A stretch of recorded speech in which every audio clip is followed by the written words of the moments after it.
Hello friends, welcome to my channel learn with Shahin. আমি Shahin. Supreme কোর্টের DA মামলা শুনানি হয়েছে, আপনারা প্রত্যেকেই জানেন। আমি আপডেটও দিয়েছি, কিন্তু সেই ডিএ মামলার অর্ডার কপি প্রকাশিত হয়েছে।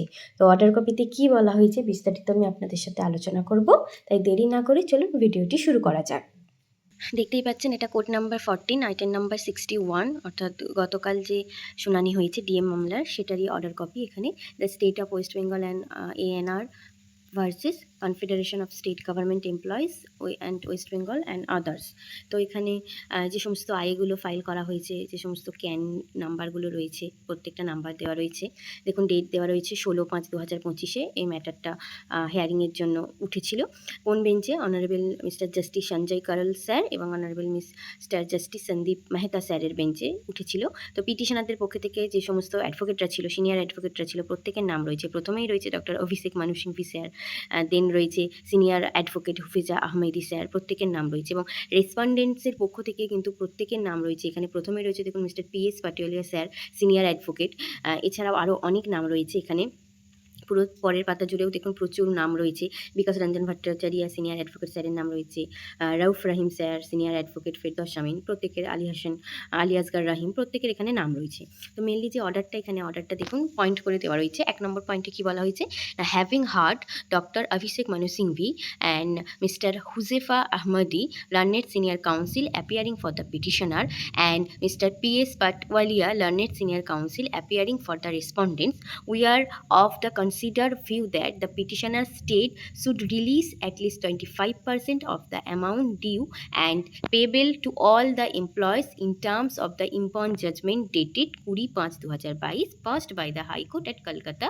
এখানে যে WPST নাম্বারটা ছিল সেই নাম্বারটা দিয়ে দিয়েছে, অর্থাৎ যে মামলাটা মেন ছিল কলকাতা হাইকোর্টের ডিভিশন বেঞ্চে যে জাজমেন্ট দিয়েছিল 20/5/2022, আমি গতকালও বলেছিলাম, সেই জাজমেন্টটাকেই সুপ্রিম কোর্টে নিয়ে আসা হয়েছিল চ্যালেঞ্জ করে, যেটা আমাদের WB গভর্নমেন্ট এনেছিল। তো অভিষেক মানু সিংভি স্যার এবং আরও বাকি যারা মিস্টার পাটেলি স্যার, প্রত্যেকের বক্তব্য শোনার পরে এখানে বলা হয়েছে যে অ্যাটলিস্ট যেন 25% যে অ্যামাউন্ট রয়েছে ডিউ, সেটা যেন ক্লিয়ার করে দেওয়া হয়, এখানে দেওয়া রয়েছে। এবং অ্যান্ড অর্ডার ডেট 22/9/2022, এখানেও সেই নাম্বারটা দেওয়া রয়েছে এবং আয় করা হয়েছিল সেই নাম্বারটাও দেওয়া রয়েছে, দেখতেই পাচ্ছেন। Within a period of 6 weeks from today, এটা খুবই ইম্পর্টেন্ট। যে জাজমেন্টটা দেওয়া হয়েছে 16/5, তার 6 উইকসের মধ্যেই কিন্তু, অর্থাৎ 1.5 মাসের মাথায় কিন্তু বলা হয়েছে যে ডিউ মানিটা হচ্ছে, অর্থাৎ বকেয়া যে ডিএ সেটা যাতে দেওয়া হয় অ্যাটলিস্ট 25%, সেটা এখানে বলা হয়েছে।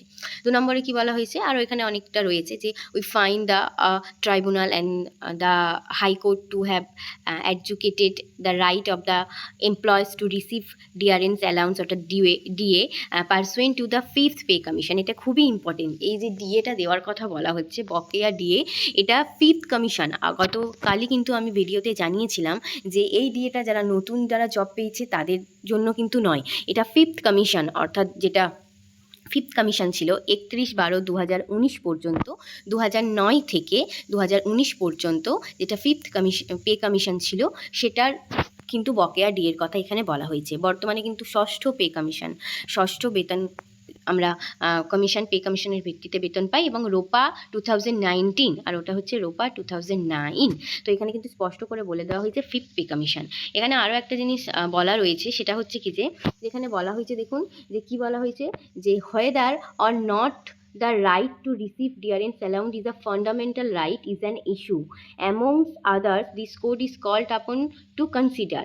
We shall do so, however, pending such consideration we are of the considered view that the employee need not be kept waiting endlessly to receive the money in question। এখানে বলা হয়েছে যে মামলাটা যেটা রয়েছে, যে ডিএ পাওয়াটা বা মহার্ঘ ভাতাটা, এটা ফান্ডামেন্টাল রাইটসের মধ্যে পড়ছে কি পড়ছে না, এটা যে একটা ইস্যু, এটা নিয়ে তো শুনানি হবেই। কিন্তু এই শুনানি যতক্ষণ না শেষ হচ্ছে ততদিন পর্যন্ত যে এমপ্লয়িরা যে তাদের যে মানি সেটা যে তারা পাবে না, অর্থাৎ বকেয়া মহার্ঘ ভাতা যেটা বলা হয়েছে 25% যেটা মিটিয়ে দিতে বলেছে, সেটা যে পাবে না, এটার কোনো কোয়েশ্চেনই নেই, এটার কোনো মানেই নেই। সেটা যেন তারা রিসিভ হয়ে যায়, তারা যেন পেয়ে যায়, এটা বলা হয়েছে।